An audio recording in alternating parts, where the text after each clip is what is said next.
ఉదయకాలంలో మీరు లెగాలి.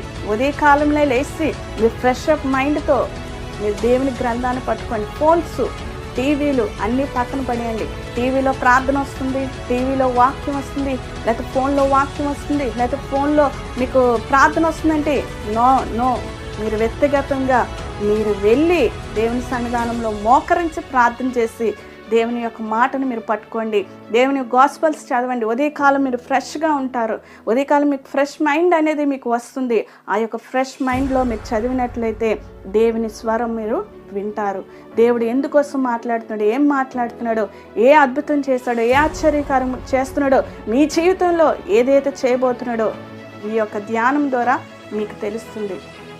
కాబట్టి ఆ యొక్క రీడ్ అంటే ధ్యానించినప్పుడు, ఆ యొక్క అధ్యాయం చేసినప్పుడు దేవుడు ఎందుకు ఆ స్వస్థతనిచ్చాడు, నా జీవితంలో కూడా నేను అనారోగ్యం ఉన్నప్పుడు నాకు కూడా